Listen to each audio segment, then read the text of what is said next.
Hello everyone and welcome to the official SuperCoach AFL podcast. I'm Paton and we are well into the preseason now and into our positional shows. The boys in the Leigh got together earlier in the week and talked about midfielders, so go back and listen to that. They had a choice of any position and of course they've gone with the one where there's about 50 players that we'd all love to pick, but we're going to take on something a little bit more challenging today. The Melbourne crew have got together to talk about the RUCKS, so not as many names but some really big decisions to make there that will have a lot of consequences, flow-on effects on the rest of our team and some good strategy talk to get into as well. So joining me today to do that is Chloe Williams. Chloe, great to have you on board for, is this your first show of the year? I can't even remember. I'll put you on the spot there. It doesn't matter. To be honest, I think it could be my second, but it could be my first. I can't remember, but I'm happy to be here nonetheless. Well, that's good. Either way, that's the important thing. And of course, welcoming a very special guest. Very honoured to have with us the star of the Drafted show, Patch. Hello. I'm very excited. We just spoke about, we've got a RUCK show coming up for Drafted. We have a RUCK show happening now for Classic. Very excited to make some big decisions about some physically big players. Very keen for a chat. Excellent. So, yes, we did touch on it there. If you haven't seen it in the feed, the new Drafted show is dedicated to SuperCoach Draft. Really great intro show explaining why draft is great and how it all works with Patch and Darcy and, of course, our good friend Leckdog as well, and then starting to go through the positional rankings on those as well. So that's great to have that on the feed. This is where, of course, you can get all your SuperCoach AFL content. Find us on Apple, Spotify, wherever you get good podcasts, and, of course, on the Code Sports YouTube channel. But we'll get straight into the RUCKS. And I think, yes, strategy off the top is really interesting when it comes to RUCKS. I mean, it always is a big decision, and sometimes it's a good place to start picking your team because apart from anything else, you're spending potentially a lot of money there and that affects what you can do in other positions. But I thought I'd just start by going around the table and asking how many RUCKS are we actually picking this year, because we now have the flex position, which gives us the option of potentially picking an extra ruckman, which is something I know a lot of people are keen on doing given their scoring potential, but maybe it depends who's available and does that rob you of some flexibility in other areas. But what's your current ruck setup at the moment, Chloe? Are you thinking, the old set and forget or getting some cheapies in there, someone in flex, without going into too much detail on the names, which we will go through shortly, but strategy-wise, what are you thinking? At the moment for me, my ruck line has probably changed the most while I've been tinkering with my team. Not really for any particular reason apart from the fact that there's been so many injuries in that area. I just feel like there's so much up in the air with a couple of players' roles as well. And then I have also considered getting a bit of a cheaper ruck. Shout out Matt Flynn in my flex position. At the moment he's not in there, but it isn't something that I've ruled out. I don't know though. I think with the way everything's playing out with the rucks, having two gun rucks might be how I will end up heading into the season. Yeah, well, giving it away, that's what I'm doing as well at the moment, but that only changed fairly recently and could definitely change back. But yeah, at the moment, looking at two big dog rucks on the field, a very cheap ruckman in R3, and then I do have another ruck in flex, but what are you thinking, Patch? Am I on the right track? Maybe. I don't know. No one knows this year. But what I'm doing is just going back to the tried and trusted set and forget. I don't want to trade in my rucks this year. I never want to trade in my rucks. It always ends in disaster. So I am setting and I am forgetting. Once we get a bit closer to round one, I'll assess, like the Matt Flynn situation. If he's a viable cash cow, if he's going to, get through the first 8-10 rounds of the season unscathed, maybe I'll look at him in a flex spot. But for the three ruck lines, aside from trading in Harry Boyd earlier, I haven't made a single move in my ruck line. In the complete contrast to Chloe. Good for some. It's really nice to just not have to it's just set, not worrying about it. I don't like trading in the rucks. Never have, never will. But yeah, the flex does add that option to then look at a Matt Flynn, or you look at getting in someone you think will make cash or be a point of difference. And I think by end of year, we may well end up with a ruck in that flex position. But yeah, we'll have to wait and see. Chloe, what are your thoughts on, I know some people keen to start maybe a Flynn or even someone cheaper on at R2. Is that something you would entertain, or does having flex give you the option of, I can get those guys and if I think they're going to play and actually score okay, we can still get them on field using the flex for that? I think the old me would have said, yes, I will entertain that, but I'm trying to be a little bit more responsible this year. I do have a few risky players in my midfield at the moment. So at the moment, it's not something I'd be looking to do. I'd probably lean more into the flex to cover that role. I know I was one of many who tried out the Jordan Sweet experiment last year, although I wasn't quite prepared to cover him. And then when it eventually went pear-shaped, it didn't work out very well for me because it was almost too much of a downgrade. I couldn't get anywhere else. So that's probably the one thing I'm mindful of with someone like Flynn. So to have him as potentially my R2, I'm not personally willing to take that gamble this year, but I would be much more comfortable having him in a flex position. Yeah, I mean, it's worked in the past with some of the great names of Supercoach. I think Zach Smith back in the day and Jonathan Giles might have been a viable R2. My hero.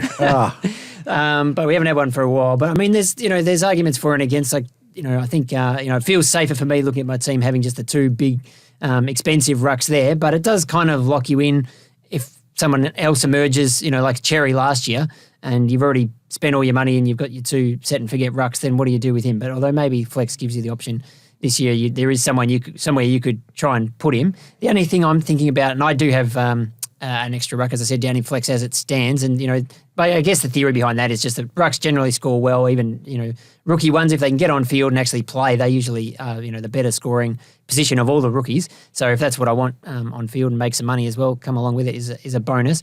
I am a little bit mindful, and I'm still playing around with how exactly is flex going to play out during the season, and thinking, am I locking myself in a little bit? Would I be better off putting a mid forward or a defender forward or something in flex? Because if you've got a Matt Flynn sitting there, you're kind of stuck with him there, especially if it's you've got a Harry Boyd or someone on your ruck bench.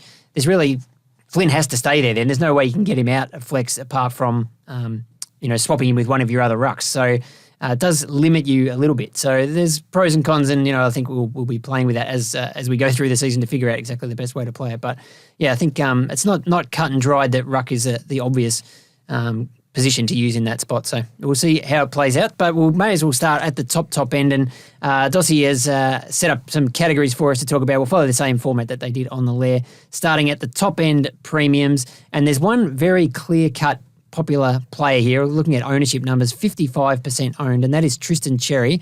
So we know he absolutely flew home last year. He increased his average over the whole year from 73 to 119.9. So it was unbelievable, especially if you got him at the start of the year. Averaged 130 after the bye. North Melbourne doesn't have an early bye or anything like that. No, they don't play an opening round. So lots of very compelling reasons to pick Xerri, and obviously a lot of people are. Are you locking him in, Patch, or what are your thoughts on the North Melbourne big man? Yep, he is in my side and hasn't moved. I just think he's neat. There's been a little bit of discussion around his insane tackle numbers last year and got a lot of points from them. And there's, you wonder whether or not it's physically possible to keep that up, to keep that level of scoring up. But I think the fact that he's only 25, he's a baby in terms of rucks.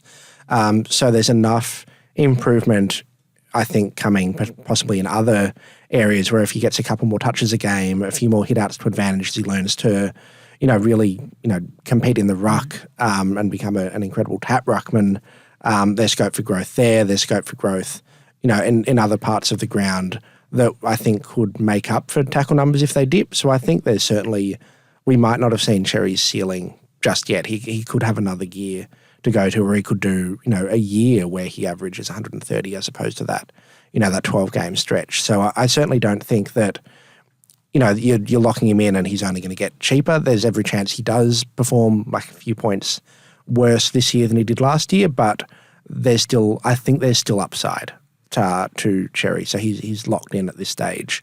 I'm not surprised that 55% of the competition has done so as well. Chloe, we were talking just before we came on air and you were saying that a lot of uncertainty, or you mentioned it earlier, a lot of uncertainty around roles in the ruck, but Xerri's one, we don't have any doubt about, he's playing number one ruck at North Melbourne, isn't he?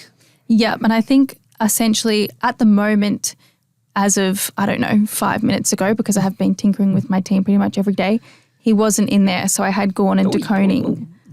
But I think he will end up in there eventually. I really think I would be leaning towards a Xerri and Gawn setup just because of that surety. There's just, as I said before, so much happening, and I was slightly worried that maybe he would drop some cash, but at the end of the day, when you're looking at a premium, it doesn't really matter. It doesn't really have as much weight as opposed to, a cheaper player, even someone like a De Koning maybe not getting the role that you hope for. The role is definitely there. So in a season where there's been so many injuries, even in the preseason, I think that that's definitely not something to be overlooked. Yeah, that's right. If he averages 115, sort of as you touched on there, Patch, he's still probably the number 1 or 2 ruck. So you'd be happy with that. Callum Coleman-Jones is lurking. You never know. You never know. That's the thing. I mean, who's their backup? It probably is Callum Coleman-Jones, who's injured anyway. Jack Darling this year, but good luck to them, I say. Good luck.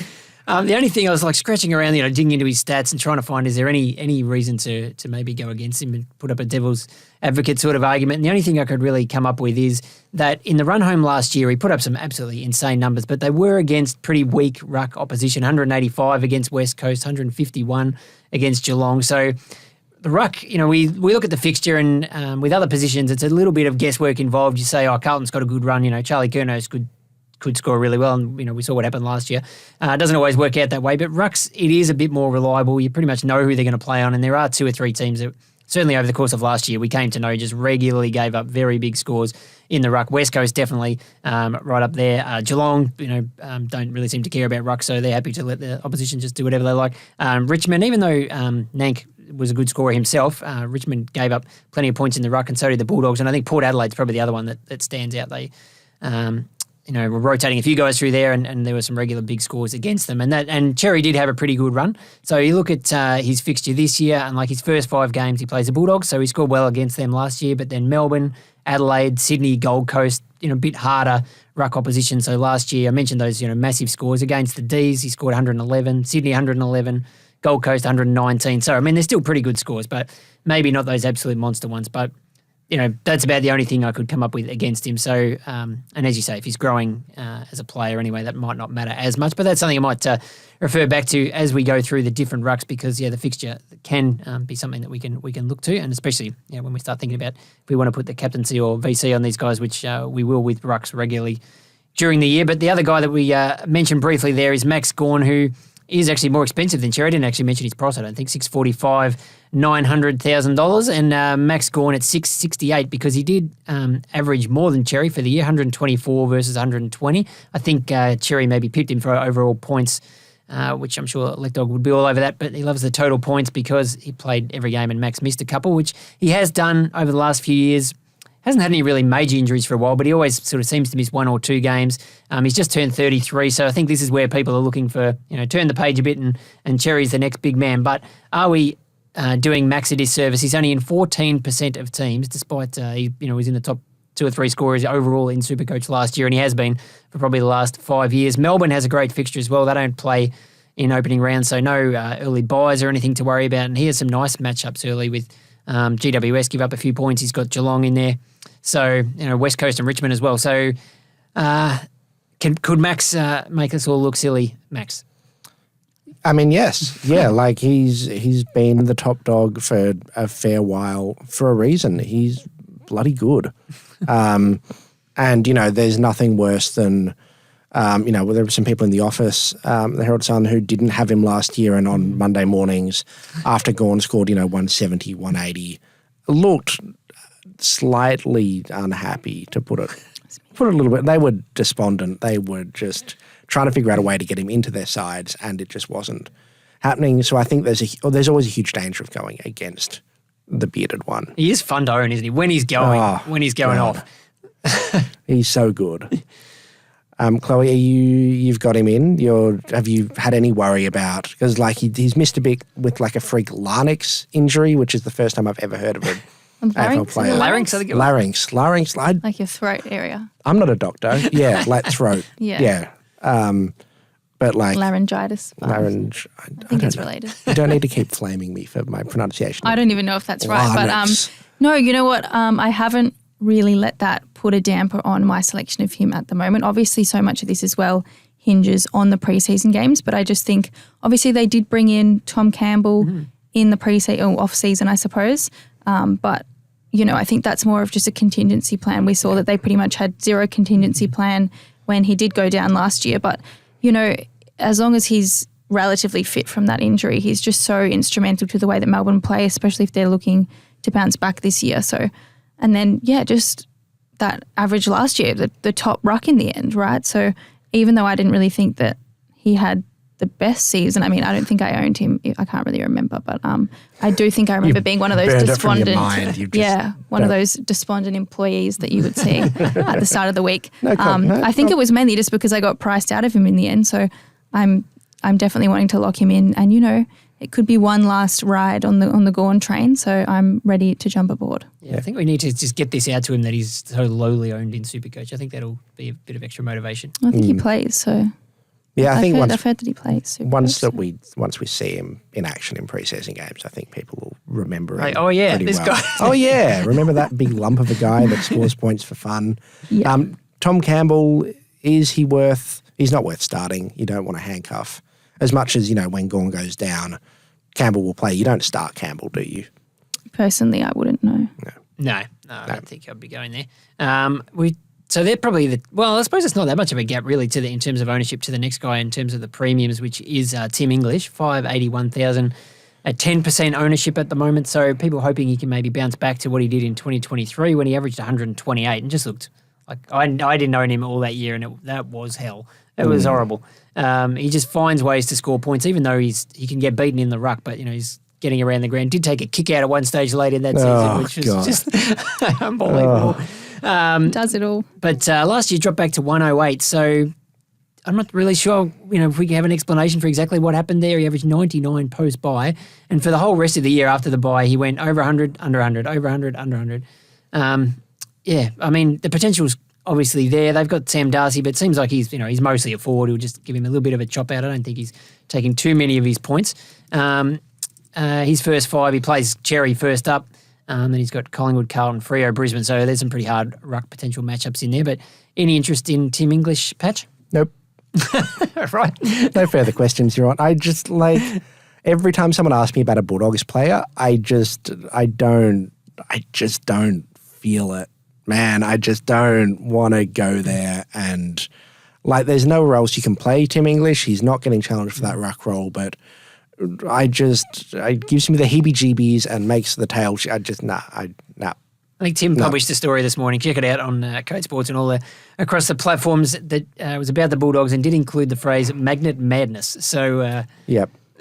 Yep, that says it all. They've also got Braden Crossley, who's trying for an SSP. Yeah, that's true.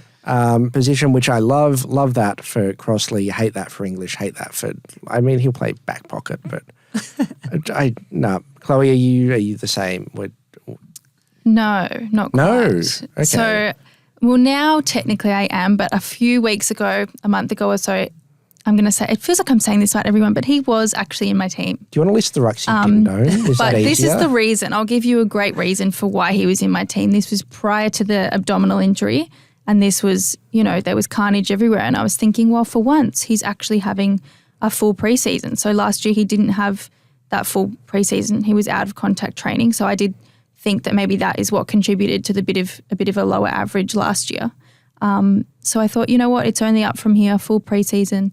Then the ab injury comes knocking, and I think maybe not. So at the moment, I'm thinking maybe not. But there was a while there where I kind of landed on him by default just because of all the niggles that everybody else was carrying or the uncertainty. But then you also add in Crossley. Don't know what's going to happen there, but it will definitely have an impact on him if that all goes through, I think. Maybe he does some more with midfield losses or midfield, carnage. But I don't know, maybe he also plays halfback. Al, are you interested in him at all? No, he's never been in my... 2 or 3 rucks that I've sort of flipped between, and he hasn't been one of them. So this is why you're the expert. I sort of feel like it's a bit of a ride or die. I didn't pick him back in 2023, and I'm sticking with that theory, and hopefully it'll work out for me in the long run, even though it was a killer that season. We touched on Crossley there, Tom Campbell, and the other big cheap ruckman. So we haven't even got, we'll do a separate section on cheap rucks later on. But when talking about how it impacts other primo rucks, the big one in the preseason getting a lot of talk is down at the Saints. And what do they do with Rowan Marshall? Now, he's got a pelvis injury, but Ross Lyon said the other day that, no, he'll definitely play round 1. So what does that mean for him? What does that mean for Harry Boyd is, of course, the player I'm talking about who's come in. They've signed him as a mature age ruckman. We can talk about all his numbers later on, how impressive they are. But do we believe the talk about Rowan Marshall just playing as a forward this year, and maybe the Saints playing 2 rucks. Obviously, Marshall is pretty good when he goes down in front of goal, but he's also very good in the ruck. So I wouldn't be just assuming that they won't play him there. Yeah, if only we had an expert who could give us some insight into what St Kilda might be thinking. That would be very good if we did. And we do, actually. So we announced our new SuperCoach ambassador this week, Leigh Montagna, and he has some great insight to give us on this situation. The Harry Boyd-Rowan Marshall dilemma is interesting. I wouldn't have been putting Boyd in my team if Rowan Marshall was fit, because I think the Saints will just go with one ruck. But if Rowan Marshall doesn't get up for the early games of the season, which is still a month away, but at this stage you've probably got to have Boyd on your bench because he'll be getting first crack until Rowan does come back. So, yeah, I would trust what Joey says about, especially he would have some pretty good contacts down at the Saints and getting down and watching training as well. But, I mean, from the sound of that, it sounds like Boyd is a ruck backup to Marshall rather than thinking they're going to play in the same team. So, doesn't necessarily rule out Marshall as a pick. It'd be pretty brave. He's only in 5% of teams now, so it'd be a huge pod. But, again, we know how good St Kilda's fixture is. Is that something we should be thinking about more, Chloe? Would you consider him? I'm personally not considering him just because of the other options available in the ruck line. And as I mentioned before, I do have a few pod type players in my mid and considering a couple in my forward line. So I don't think it's the place for me to target a pod personally, just for the way that my team is set up at the moment. But obviously we've seen him do it before, so it would definitely not be the worst pick. The only thing that I have is obviously there's natural growth there, but his highest SuperCoach average being around the 114 mark. I'd probably rather pick a Xerri or even potentially, I don't know, a Lloyd Meek or someone if he can, hold down that role. But that's just for me personally. I've also never been a Marshall owner. I know that Darcy's been a Marshall owner, but no, I guess it's like you with Big Tim. I've never really owned him, so I don't feel like I've missed out hugely when I haven't owned him, so I'd probably rather turn to you look at the, his overall average was about 114 last year, but from round 19, and I think we had last year's winner Jovan on, and it must have been about when he jumped on, I think. He scored in the last sort of 6 or 7 rounds, 123, 135, 126, 126, 146, 120. Yep. So he can score. And looking at those fixtures, he's actually got just about the best draw of a lot of them. They play Geelong twice in Kilda this year, Richmond twice, Bulldogs twice, GWS twice. So they're all teams that usually give up points in the ruck. Has Geelong in round 2, Richmond round 3, Port in round 4. So he could go all right. The issue, I guess, is he's basically missing all the preseason. So that makes it tough. Yeah, and that's the big one for me is that it's really hard, especially from a ruck when they've got to cover so much ground and they've got so much body to get right that you really want to make sure that they're, especially when it's something, if it's a shoulder, maybe you can't even really carry that, but especially something that's, legs, groin, pelvis, it's just so difficult. If he shows signs in the preseason that he's fit and raring to go and they're not nursing him to round 1, then I'll pretty heavily consider him, especially if I get cold feet on the underpriced premium that I currently have, who we'll talk about shortly. Yes. I guess the only other thing as well, though, is say he's got that pelvis injury, he doesn't have a full preseason. If it flares up again, or even if it flares up again slightly, now that they have that cover in Harry Boyd, which they haven't always necessarily had a great fallback option, now that they've got him there. Tom Candle slander from you, Chloe. Gosh. Well, I always thought they should have played him a bit more and they didn't, so I'm not really quite sure what happened there. But, yeah, I mean, there's always that now. It seems like they'd be comfortable to play Harry Boyd if they had to, which means maybe depending on where they were on the ladder in the latter part of the year, maybe they would consider resting him. Or even I don't early, know. I'm playing devil's advocate here. No, I think you got a point. Even early, like against Geelong, you're like, well, they're not playing a ruck. Why do we need to play a ruck? Like, why bother? Yeah, no, that is a good point. But yeah, as you said then, Patch, if he comes out and manages to play in the community series and brains it, then it'd be someone I would think about. I mean, even the other guys, even if he didn't brain it, even if he just proved that he was fit, like he plays a half in both games, then that'd be enough for me. Yeah. The other primos that I've listed here, but they're both only in 2%, 1% of teams, is Nankervis. Obviously at the Tigers, 594K, and you've got Brodie Grundy as well at 574. Nank averaged 110 last year, but that was his career best by quite a decent margin. And Grundy was a fun ride for us last year. Fun, I don't know if that's the right word. Averaged 107 in the end, but he averaged only 90 over the last 9 rounds. But I mean, they're both sort of going to be around the mark, aren't they? It's just hard to find a reason to pick him ahead of some of these other guys. But then Nank will be good and get suspended for at least 3 games each year, and Grundy is going to do what he did last year. Yep, I think that's pretty accurate. So jumping down to the underpriced premiums that you mentioned, there's a couple of really interesting names here, both around the same price. Tom de Koning is $547K, based on an average of 101.5 last year. Now, he's 36% owned, so a lot of people are buying into the hype. And it's really based on, you look at his scores last year, and there was a run in the middle of the season where I talked about Marshall then. His TDK went 131, 140, 146, 176. I'm pretty sure Darcy had him captain that week. And then 128.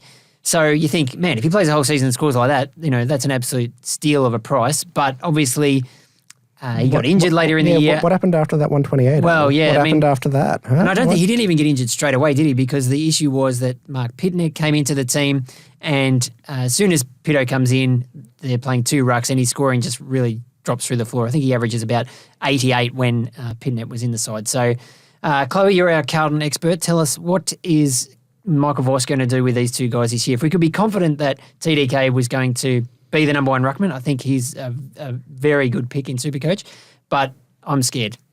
I would be scared.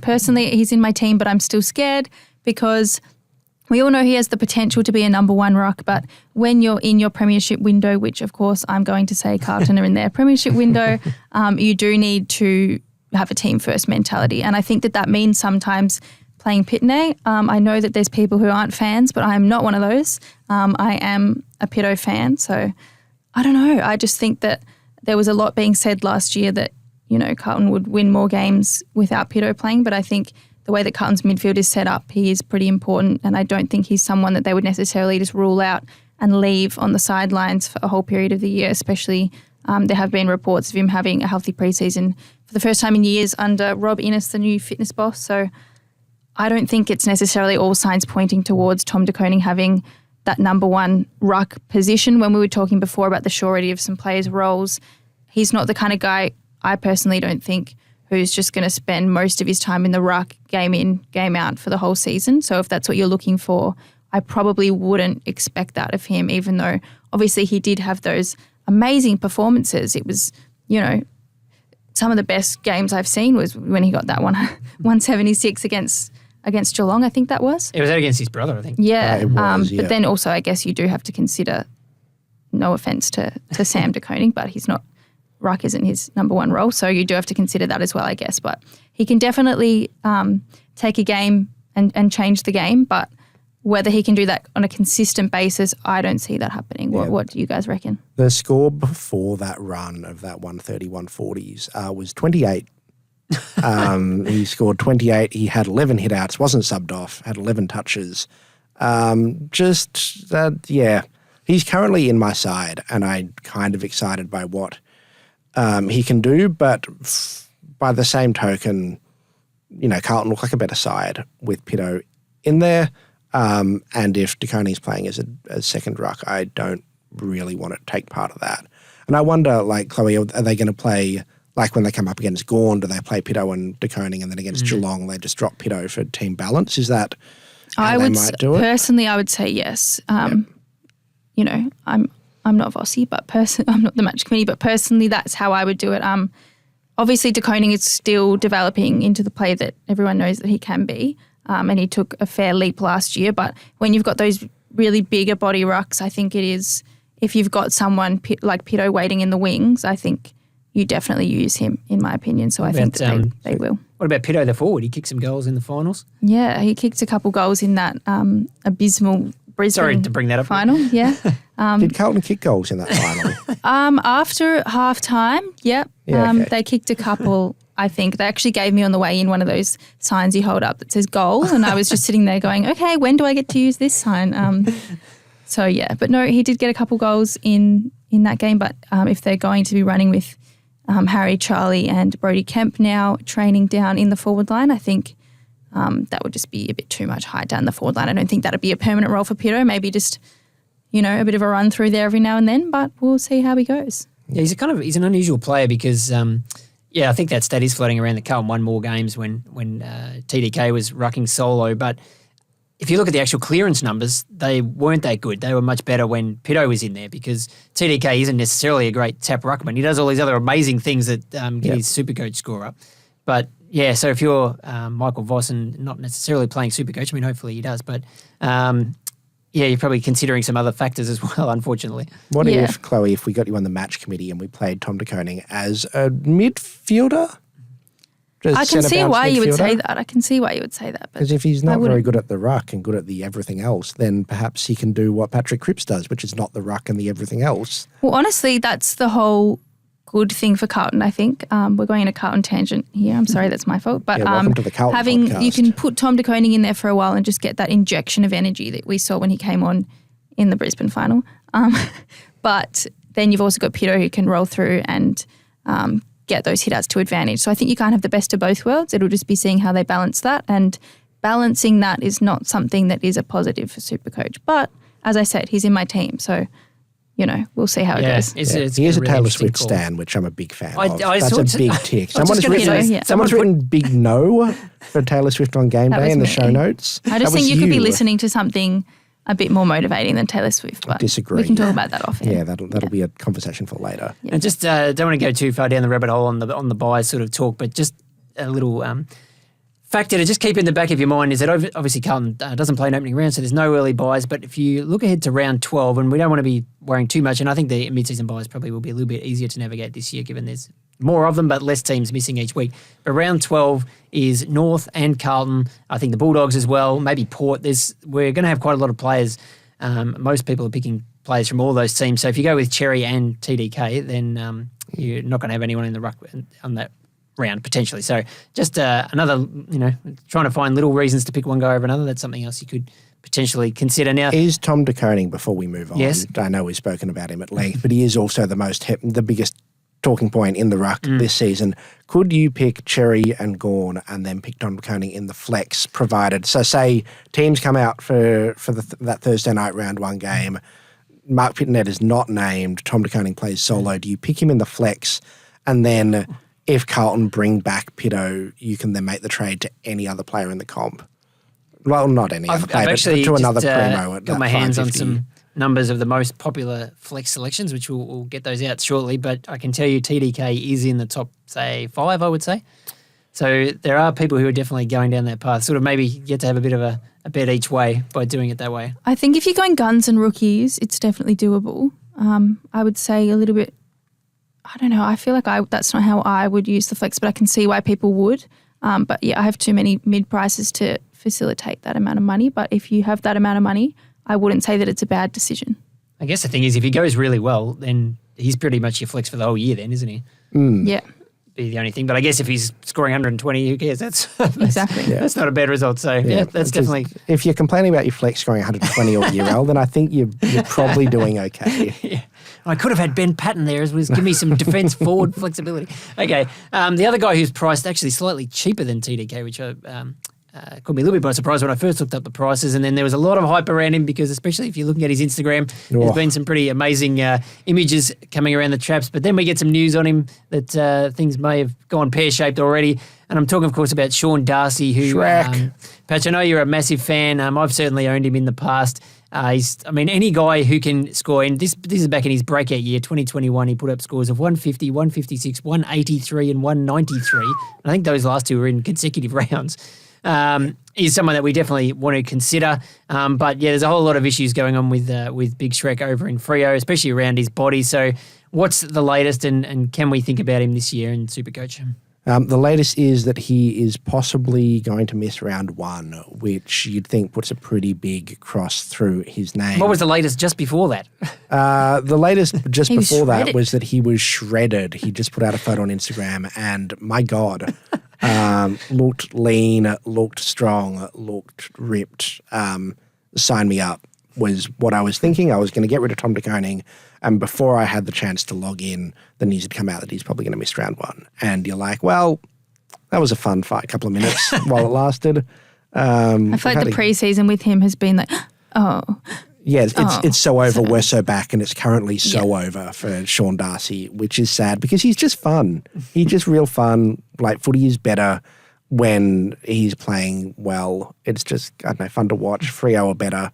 I don't know, it's just, but it's a bit sad. You're probably going to have to rule him out, barring more injury updates when he's so back in 2 maybe weeks. Maybe all this work that I think he went to Qatar and done all this gym work. Obviously lost a heap of weight. Maybe he'll have some miraculous healing and just get back from a couple of weeks. I think maybe some ankle surgeries. Maybe Novak Djokovic can lend him that plate that he had in the Australian Open that did all of his fancy healing. What are your thoughts on Shrek, Chloe? Well, I know that, you might look at me strange for saying this, but I had him in my team at one point, actually. This was a long time ago. No, at the moment, just based on that recent news, I was similar to Patch. I was jumping for joy, ready to bring him in, but based on that recent news, I just don't think I can take the gamble. Maybe he's one of those guys we could turn to after a few rounds if we are full of regret, but I don't think he'll be in my starting team, no. If you're starting Matt Flynn and the timeline of Sean Darcy getting fit lines up with the timeline of Matt Flynn making some money and then breaking down, that could be, I wouldn't plan for it, but could be a happy accident for the 3 people that do that. I don't know. It could be, yeah. Maybe. I mean, the durability's always been the issue with him. He's in 8 seasons, he's played more than 19 games only once, and 15 games in 2023 and 12 last year. So, that's a hard sell. The injury was sort of happen at some stage, and we've got it early, which maybe is a good thing. Maybe a sign. The annoying thing now is that it doesn't even mean Luke Jackson will play well because they've been playing Liam Reedy. They gave him a debut last year and gave him decent minutes in the ruck. He didn't perform particularly from a Supercoach perspective. I didn't watch the games he played in. Maybe he's a good footballer. Don't know. The numbers didn't go up the way we wanted to. Luke Jackson's numbers also didn't go up the way we wanted to. So, Liam Reedy, I'm sorry, you're bad now. Much love, but it doesn't even give Luke Jackson a boost in the forward line, or you start Jackson and swing him forward, or do anything fancy. It doesn't really help. Yeah, last year Darcy went down in pre-season, and a lot of people, including me, jumped on Jackson thinking, he's going to get all these extra midfield minutes, which sort of worked in patches. Yeah, kind of. But, even this year that doesn't seem like such a viable option. In this sort of underpriced primo bracket, a couple of others that some people are maybe going for a pod, 5% ownership, Darcy Cameron. Collingwood improved his average last year from 92 to 105, which I sort of missed. And in the last 7 games, averaged 126. So can score. And Lloyd Meek, you mentioned as well, 557K. He's 5% owned. Again, massive improver last year, went from 64 to 103. Average. Kind of crazy that he didn't play in the first 2 rounds last year. They went with Ned Reeves as the number 1 ruck, but obviously ditched that idea pretty quickly. And Meek was pretty good for the rest of the year. Made a lot of money for people who got on at the right time. But I'm not really looking at either of those as potential starting options. Am I missing something there? Personally, I do actually like both the options, but no, not for starting options, just because of the top end talent that we've already discussed. I think that I'm probably putting my eggs in their basket, but hey, if you are looking for a pod, interesting, but as I've said already, I'm not really looking for a pod in my ruck line. What about you, Patch? No, I think they're great options in your draft. I think you kind of know what you're going to get with them. But as you said, Chloe, the upside's not quite there. So I'm not looking. If they're $100,000 cheaper, then absolutely, but they're not. So Fair enough. So going down to around that price bracket, which is the next category, mid prices, and looking in that sort of 300-400 range is not a lot to consider. I don't think there's 2-3% ownership people having a dabble with someone like a Jordan Sweet or a Nick Bryan or Toby Conway, but I don't think this is the year for those sort of guys. Nick Bryan played 5 games last year. Now it looks like he might share the ruck with Sam Draper at Essendon based on what we're hearing out of pre-season. Yeah, who knows? And Toby Conway, I don't know. What is Geelong doing in the ruck? He didn't play in their match sim last week, so I'm not even sure if he's injured or I think he is injured again. Yeah, so I don't think rehabbing at Reece Stanley's farm, grazing out the back. But then we get down into the cheapies. We're just brushing it. I don't mind Jordan Sweet. Really? Okay. Yeah. Sorry. Let's give you some time to talk about Jordan Sweet. Yeah, I think because he had an appearance on the Keep League pod the other week, and he spoke about the fact that he's didn't speak so much about this, but he's very much been a centre bounce ruckman. You're rooted to the middle of the ground. You don't really go elsewhere. They had enough tall timber at either end that he didn't really go too far, but I think he's been given a bit more license this year to go around and collect a bit more of the ball and do a bit more. So I think there might be, maybe more for a draft perspective that there's more interest, but I don't think he's as silly an option as he might seem. I think there's certainly a lot of upside there, and having heard Jovan talk about, you go for the guys with the upside, and then the fact that you've got those extra points, you've got that extra, 150K if you start Sweet over, say, Xerri, and if Sweet averages 105, then, you can try and make up the points elsewhere by going, going up somewhere else. So I think there'll be some people that'll try Jordan Sweet and they'll go pretty well early possibly, but I'm certainly not brave enough to take that leap. We think he is the number one man there with taking over from Ivan Maric, who sort of... Sorry? Ivan Maric, yeah. Ivan Maric, geez, the time machine's just... Ivan Solder, the cousin of. Yes, but that's how far he sort of fell off the radar last year. But getting down to the cheapies section, and we will spend a bit of time here because there is one player who is in a lot of teams, 24%, and that is Matt Flynn, whose name has been mentioned already, priced at a score of around 50 after playing just 4 games last year. In the pre-season, his hamstring detached from the knee. Then he came back in round 12. I'm not a doctor. Is that bad? It doesn't sound great, does it? It's not like you're supposed to have your hamstrings attached to somewhere. Something. Yeah. Then he came back. Then he did an ankle injury. Sort of interest that the last 5 games he was available but just played in the waffle. So that's really the concern with him, I think. The theory is he's come across from GWS to be their ruckman. Then he got injured, so, wipe out last year. And this year he walks in, becomes a number 1 ruck. When he was at GWS, his scores were not bad, like scored in the 80s, sort of around, getting up towards the 90 mark. And if you can produce that at that price, that's a fantastic result. The question is his body all right? There was a little bit of an injury scare during the preseason. Turned out it was just a blister, I think. So hopefully that's okay. But does he get that number 1 ruck spot? Because... BJ Williams is still there, who when he played last year, they actually played both of them, and I think Flynn had the majority of ruck time, but BJ did get some time in the ruck as well, so he wasn't sort of totally solo rucking, and he scored in those games 81, 60 and 60 before getting injured in the 4th game. So, yeah, that's a slight concern, and then, does he even get that number 1 ruck spot either, because it's a pretty... they're still battling it out in pre-season to see who gets it. So I guess it's really, hopefully, in the practice matches, we'll get an idea of actually who gets that number 1 ruck spot and what Flynn's going to do for us this year.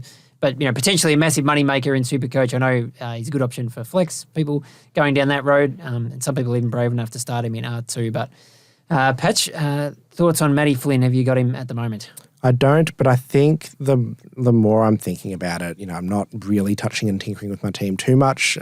There's not a lot of new info we're getting before the practice games at this stage that I'm really taking to heart. But I think if we see Matt Flynn come out, and even if he's playing, 60-40 ruck with Bailey Williams, I think there's enough there for him to score, maybe average 90, and that is huge for a guy averaging priced at 261.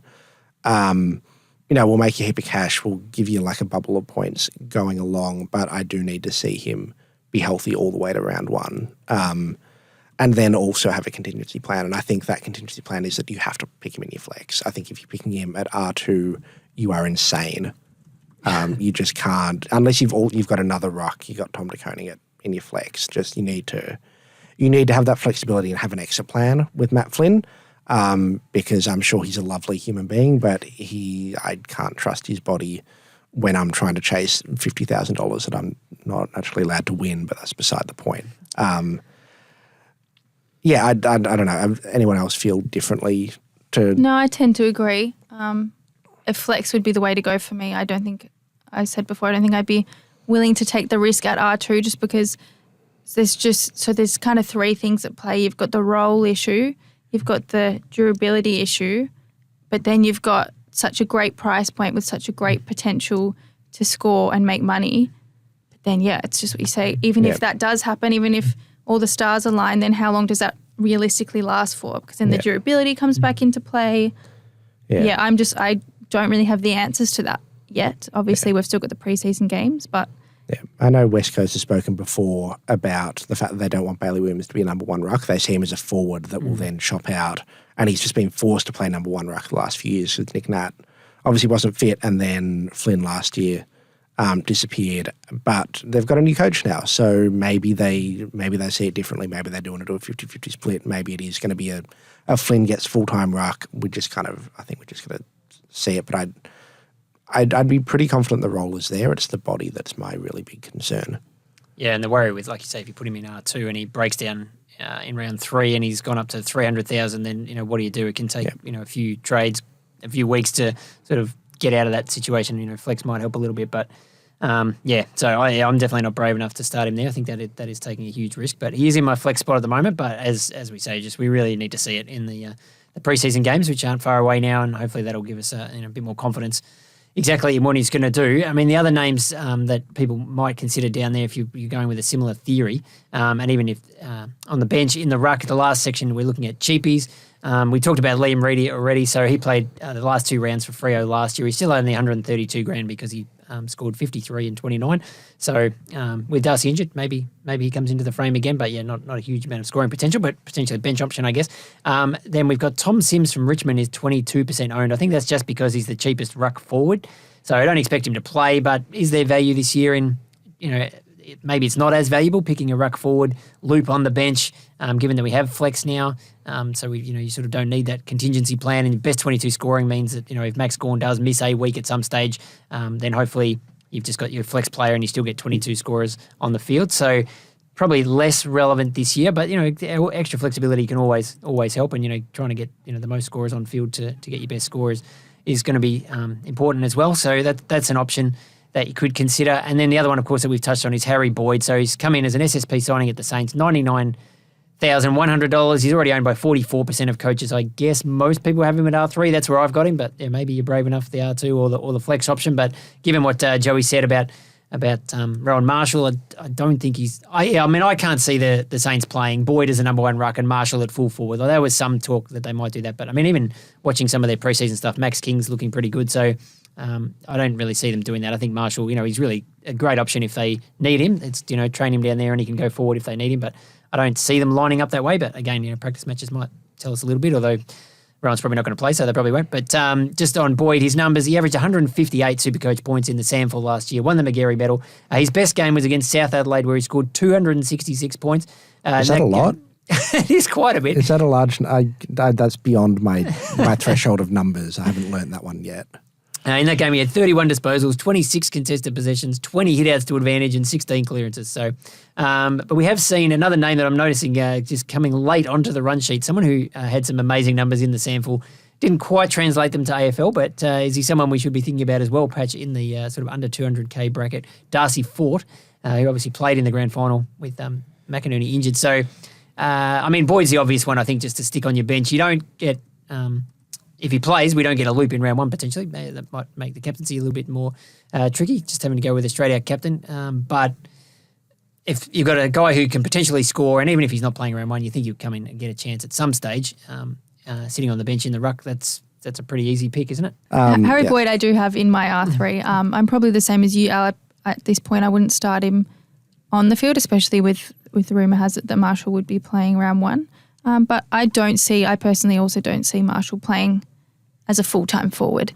If anything, he would go down there for a little bit of a rest and come back. I definitely think the Boyd would be good, but when you've got someone like Rowan Marshall, I don't see the benefit of moving him into a more permanent forward role. Maybe I'm just missing something, but I would stick him in R3 and leave him make some cash, hopefully. Yeah. And that will probably be our best option for him. And then, that wouldn't be the best option. The best option would be he'd whip out a 266 the day you had him on field. So I was going to say that we would all have him on the bench that week for sure, and it'd be incredibly frustrating, but be good for money. Yeah, I think there's discussion to be had, and I think we get closer, we see some preseason games about whether or not you wanted a non-playing R3. Now that we have flex, if you're starting, you're starting Matt Flynn, then maybe you don't need. You can afford to have that loophole.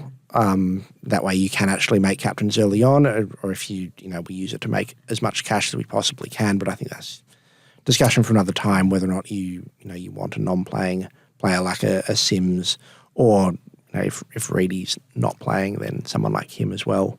Could I just jump in quickly? Just one more thing about Harry Boyd. We talk about having a non-playing R3. With our SuperCoach hats on, we love mature age selections. We love SSP selections. Just being devil's advocate, do we think that potentially once Marshall is back and fully fit and there's no more question marks, do we think that Boyd will definitely be in their starting team week to week? Obviously, we saw the Tom. Yeah, exactly. Yeah, that's what I was about to say. So, are we just trying to be really wishful and thinking, look, this guy scored great in the SAMFL. He's only 99K. Get him in, and maybe potentially looking too far into his spot in the lineup. Maybe. Yeah, I think you're right. I mean, there were some people that were saying when he got picked up that you don't pick a 26-year-old mature age ruck to play him in the VFL, and it's like, no, that's exactly what a lot of clubs do all the time. You look at. Yeah, Tom Campbell's made a career out of it. It's more just that contingency option. Yeah, exactly. Potentially, maybe that is what he's there for, and we just are trying to see it in the light that we want to see it. I'm always a bit mindful of that. I still think he'll be great, and you can't really go wrong with R3. It would maybe even be better if he scored some points early and then became a bit of a loop. But it's, just something to float, an idea to think about. Yeah, no, I think you're right. And then Braden Crossley as well is another one that might fit into that mould if he gets picked up by the Dogs, but that's a conversation for another day. To Darcy Fort is what you really Darcy Fort. That's what the people really I want some Darcy Fort content because that's what people want 50 minutes into a SuperCoach pod. Darcy Fort's 190K. If Big O isn't fit and ready to go, he scored 68 in the grand final. He scored 70 in round 7 when Oscar McInerney missed. He scored 31 with Oscar McInerney in round 3. There's a hole in that side with Joe Danaher leaving. I know they've brought in Sam Day to maybe fill that role, but I think it's just worth noting that if round 1 or round 0 rolls around and we see Darcy Fort lining up without Omac and Omac's out for a while, you might consider him. If they're playing the pair of them, do not pick Darcy Fort. Do not go into that trap of, he's a cheap ruck and he's the only cheap ruck playing. We may as well pick him. He could lose cash at 190K if he's playing alongside Omac. So I just thought I'd mention him as a name that stood out to me when I picked my first team and he was in it, and then I very quickly went, wait a second. They do have Lincoln McCarthy coming back though as well, right? In the forward line. Yeah, Ruckman. Yeah, Ruckman, Lincoln McCarthy. Sorry, I just mean if we're talking about if Ford is only going to get a game to be the backup forward now that Joe Danaher is not there.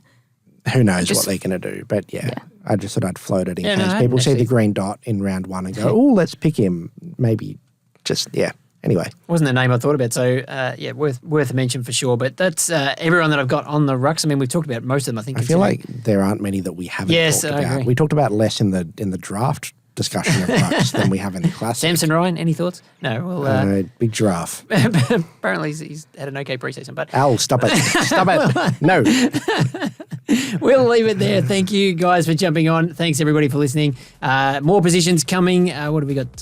Some defenders, potentially forwards to talk about. So plenty more, and obviously the drafted as well. So heaps coming on your feed, as I said, on here or on Code Sports YouTube. A great place to go and get all your SuperCoach content this year. But thanks everybody. We'll talk to you again soon.